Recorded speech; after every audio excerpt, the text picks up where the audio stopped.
Bienvenue sur Africa 24 dans cette nouvelle édition du 12-15. Voici les titres de l'actualité.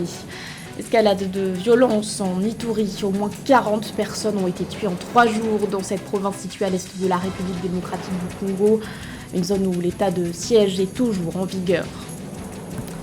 Le défi de l'approvisionnement en céréales en Afrique, à l'heure où la guerre perdure en Ukraine, une question majeure qui doit être au cœur des discussions lors du prochain sommet Russie-Afrique. Et puis coup de projecteur sur l'exposition Résilience conçue par Ismaël Tamek. L'artiste ivoirien présente à Kigali des toiles inspirées notamment de son parcours. Les détails à suivre dans ce journal. Mais tout d'abord, l'adoption au Sénégal du projet de loi relatif à la révision de la Constitution.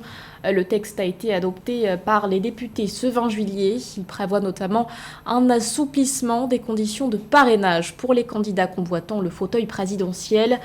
Dans les détails, ils auront le choix, je cite, entre le parrainage citoyen ou le parrainage par des élus, explique le ministre de la Justice, Ismaïla Madior Fall, qui parle d'une avancée démocratique. Une autre loi a également été adoptée. Elle vient supprimer la Cour de répression de l'enrichissement illicite. D'après les autorités, l'instance n'a pas permis d'endiguer la criminalité économique et financière. Pour la remplacer, la mise en place d'un pôle judiciaire financier est prévue. Notons que ces 2 lois sont issues des conclusions du dialogue national initié par le chef de l'État, Macky Sall. L'insécurité persiste dans l'est de la République démocratique du Congo. En l'espace de 3 jours, au moins 40 civils sont décédés la semaine dernière en Ituri, selon l'ONU. Depuis le début de l'année, plus de 600 civils ont été tués dans cette province qui est toujours sous état de siège. Un sujet de la rédaction. En République démocratique du Congo, les civils continuent de payer un lourd tribut au conflit qui persiste à l'est. Dans la province de l'Ituri, où l'état de siège est en vigueur depuis mai 2021, au moins 40 personnes sont décédées la semaine dernière en l'espace de 3 jours. Des chiffres alarmants divulgués par les Nations Unies qui évoquent une escalade de la violence.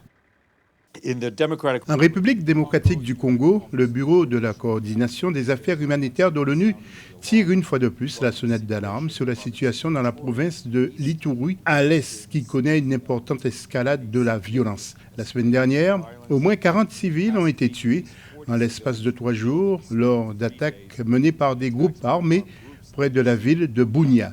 En Ituri, cette année, plus de 600 civils ont été tués, tandis que 345 000 personnes ont été déplacées. Mouvement du 23 mars, coopérative pour le développement du Congo, force démocratique alliée, autant de groupes armés qui sèment la terreur dans l'Est congolais. Une insécurité qui aggrave par ailleurs une crise humanitaire. Dans les provinces du Nord Kivu et de l'Ituri, plus de 6 millions de personnes sont confrontées à des niveaux d'insécurité alimentaire, de crise ou d'urgence d'après le Programme alimentaire mondial. Face à cette situation, les autorités avaient lancé en février dernier le plan de réponse humanitaire pour l'année 2023. Plus de 2 milliards de dollars sont nécessaires pour sa mise en œuvre. Le plan de réponse humanitaire 2023 repose sur une stratégie permettant de préserver l'intégrité physique et mentale de 10 millions de personnes et à renforcer leur capacité à se relever des chocs. L'amélioration de cette situation humanitaire préoccupante reste tributaire du financement du plan de réponse humanitaire, avec des besoins en croissante augmentation, estimés à 2,25 milliards de dollars américains en 2023, par rapport à 1,880 milliards de dollars en 2022. Mais pour l'heure, les financements manquent à l'appel. D'après l'ONU, le plan de réponse humanitaire actuel pour la République démocratique du Congo ne serait financé qu'à hauteur de 30%. Et sachez que l'armée congolaise a annoncé avoir neutralisé 16 membres issus des ADF au cours d'opérations militaires menées dans l'est du pays. Parmi ces membres neutralisés, on compterait plusieurs leaders des forces démocratiques alliées. Dans l'actualité également, les rues de Bamenda grondaient ce jeudi au Cameroun. Les habitants de cette ville située dans la région du nord-ouest se sont mobilisés en vue de protester contre le meurtre de 10 habitants survenus dans la nuit du 16 au 17 juillet. D'après un témoin, les assaillants étaient vêtus de treillis militaires. La manifestation de ce jeudi a mobilisé entre 400 et 500 personnes, dont le maire de la ville, Paul Achumbong. Rappelons que la ville ville de Bamenda est depuis 2017 en proie à une crise anglophone qui secoue les régions du nord-ouest et du sud-ouest. Pour la paix, la sécurité et le développement, tel est le thème de la deuxième édition du sommet Russie-Afrique qui se tiendra les 27 et 28 juillet à Saint-Pétersbourg. Un rendez-vous durant lequel des questions liées à la souveraineté alimentaire seront notamment abordées. Des questions cruciales pour le continent, d'autant plus que la Russie a récemment décidé de ne pas prolonger l'accord céréalier en mer Noire relatif à l'exportation du blé ukrainien. Nathalie. L'Afrique veut se réapproprier sa souveraineté alimentaire. Alors que des observateurs prédisent le chaos sur le continent suite au retrait russe de l'initiative de la mer Noire sur les céréales le 17 juillet 2023, le continent connaît les outils pour sortir de l'insécurité alimentaire qui touche près de 50 millions d'Africains. Avec plus de 60% des terres arables inexploitées au monde, l'Afrique veut transformer son secteur agricole. Lors de la deuxième édition du sommet de Dakar du 25 au 27 janvier 2023, le président sénégalais Macky Sall a défini la hausse des investissements, l'innovation, la résilience au climat et des partenariats équitables comme moyen de mettre fin à la crise alimentaire en Afrique.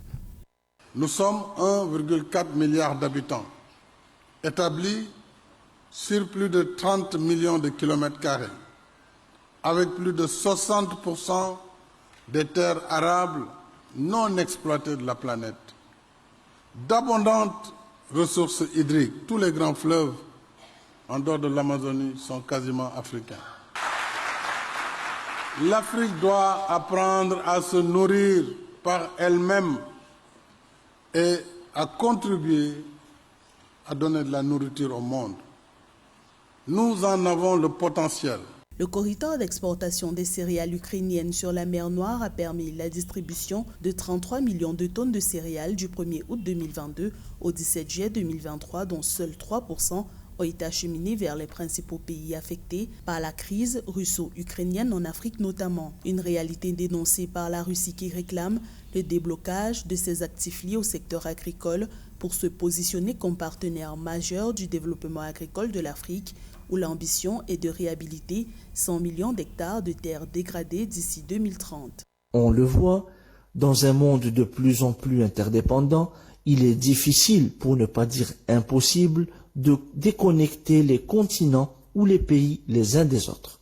Le conflit russo-ukrainien a eu au début des retombées catastrophiques sur les échanges internationaux de céréales et engrais, a au fur et à mesure démontré les capacités de résilience de nombreux pays, parmi lesquels les pays africains. 49 délégations africaines ont confirmé leur présence au deuxième sommet Russie-Afrique à Saint-Pétersbourg les 27 et 28 juillet 2023. Au cours de ces rencontres, Russie et Afrique pourraient définir les contours d'un partenariat stratégique à long terme dont les enjeux seront l'accroissement de la productivité agricole, la formation du personnel industriel qualifié, la création de nouveaux emplois et la fourniture des denrées alimentaires de base aux populations. Dans le reste de l'actualité, Human Rights Watch hausse le ton contre la Tunisie au sujet du traitement des migrants. Dans un rapport publié ce 19 juillet, l'ONG indique que la police, les militaires et gardes-côtes ont commis de graves abus à l'encontre de migrants originaires d'Afrique subsaharienne. Pour établir ce document, Human Rights Watch s'est appuyé sur une vingtaine de témoignages. Des témoignages relatant, je cite, des arrestations et détentions arbitraires, des expulsions collectives, des actions dangereuses en mer ou encore du vol d'argent et des faits personnels. Depuis les propos anti-migrants énoncés par le président Kais Saied, des tensions ont éclaté entre Tunisiens et migrants subsahariens, notamment dans la ville de Sfax. Face à ces tensions, Human Rights Watch considère que la Tunisie n'est pas un lieu sûr pour les migrants et réfugiés africains noirs. Nous partons à présent au Rwanda à la découverte de l'exposition Résilience, une exposition conçue par Ismaël Tamek et présentée à Kigali jusqu'au 30 juillet. Pour réaliser ces toiles, l'artiste ivoirien s'est notamment inspiré de l'histoire du Rwanda, mais aussi de ses expériences personnelles. Notre correspondant Fraternda Keisenga est allé à sa rencontre. C'est un mot que l'artiste aime souvent utiliser, résilience. C'est aussi le thème de l'exposition solo que Ismaël Tamek présente à Kigali, au Rwanda, du 15 au 30 juillet 2023.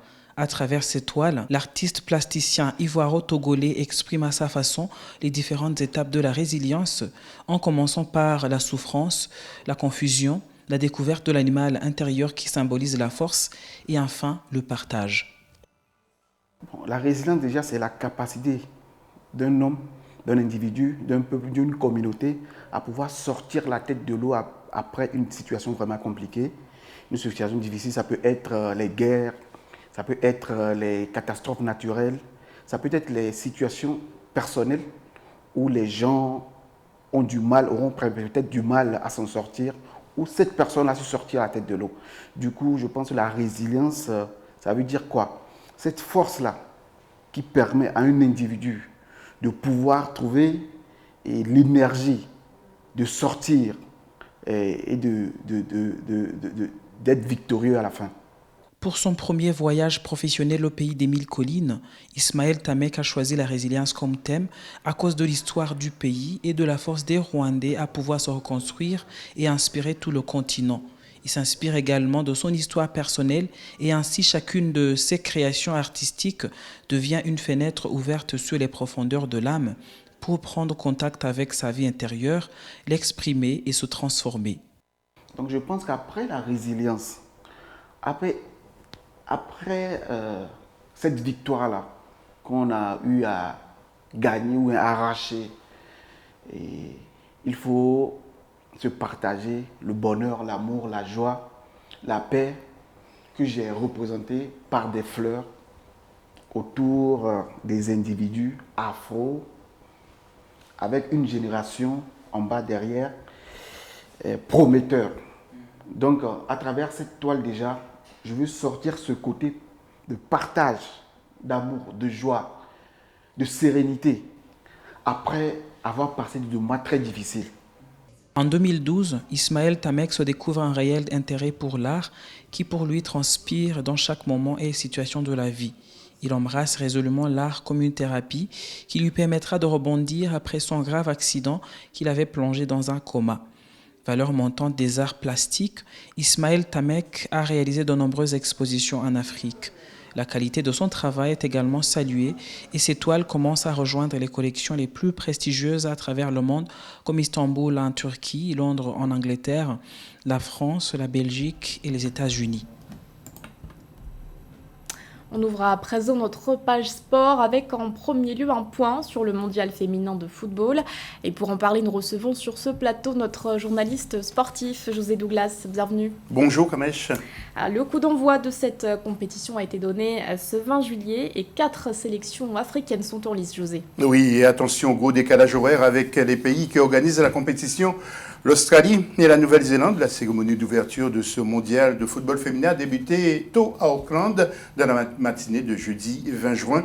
Elle a été suivie par le match de la Nouvelle-Zélande contre la Norvège, lors duquel la Nouvelle-Zélande a gagné 1-0. 32 équipes, vous le savez, sont qualifiées. C'est une première. 4 sélections africaines, vous l'avez dit, sont engagées dans cette compétition. Le Nigeria, la Zambie, l'Afrique du Sud et le Maroc. Concernant les matchs, ce vendredi 21 juillet, en groupe B, Nigeria-Canada 0-0. Classement de ce groupe, premier Australie, deuxième ex-aequo, le Canada et le Nigeria.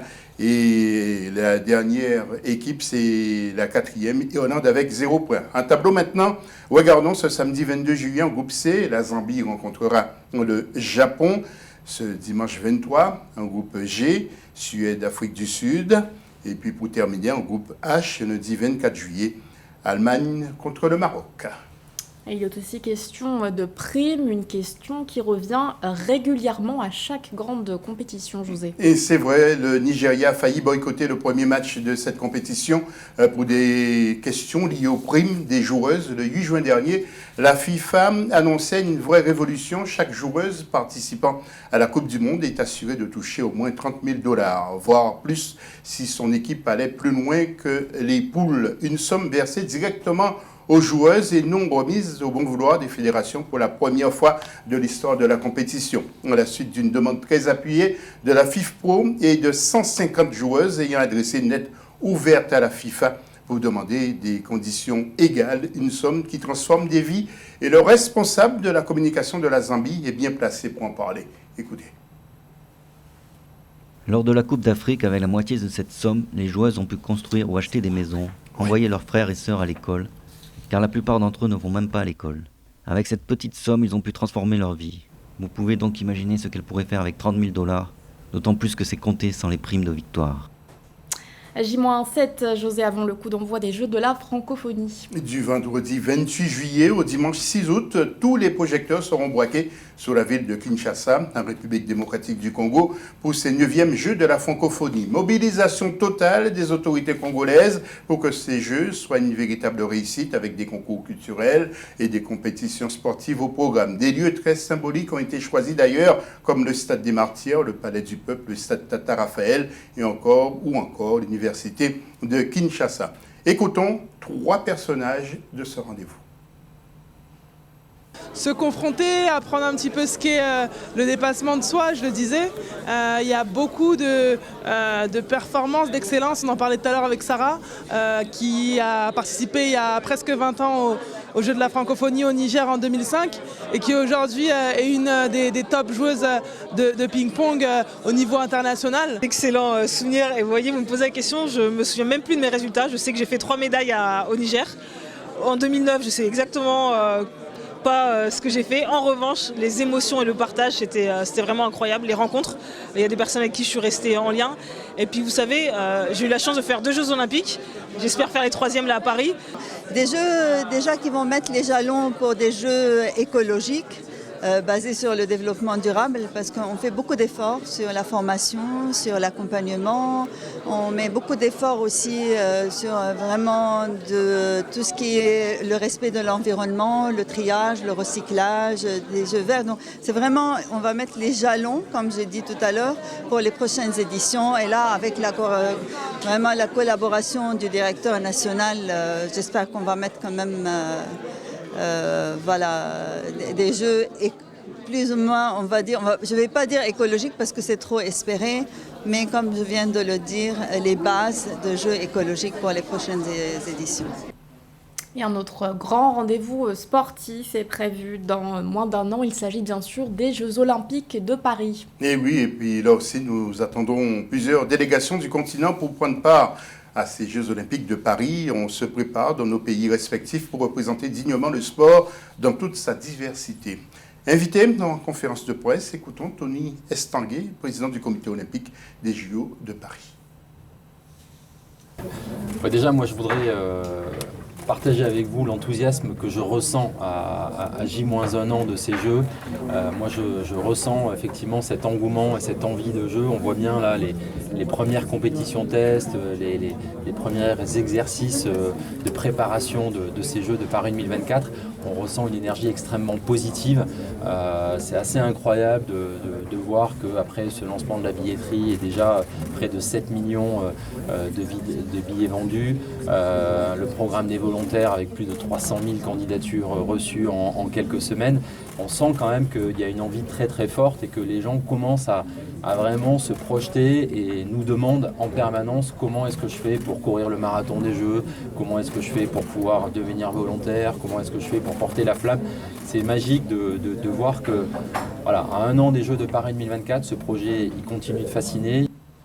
Et focus à présent, José, sur le Tour de France qui touche bientôt à sa fin et un coureur africain est toujours dans la course. Exactement, oui, car l'impressionnante chute collective qui a marqué le début de la 14e étape a contraint les organisateurs à stopper la course pendant près d'une demi-heure et a entraîné 2 abandons, dont celui de Louis Menges, le Sud-Africain, qui était 13e au classement général et souffre d'une fracture à la clavicule. L'Espagnol Antonio Pedrero de Movistar a également abandonné. Quant à l'Érythréen Bironéam Germé, il a résisté et s'est mis encore en évidence dans l'étape de ce jeudi 20 juillet. Certains voyaient même sa victoire. Il est pour l'instant 120e au général, à plus de 4 heures du maillot jaune. Le Danois Jonas Vingegaard de Jumbo Visma qui devance le Slovène Tadej Pogacar de 8 minutes 10 avant l'étape de ce vendredi pour un combat annoncé entre sprinter et baroudeur, la 19e entièrement disputée dans le Jura ce vendredi et s'achèvera sur une droite de 8 km jusqu'à l'arrivée à Poligny. Écoutons Binyam Germain.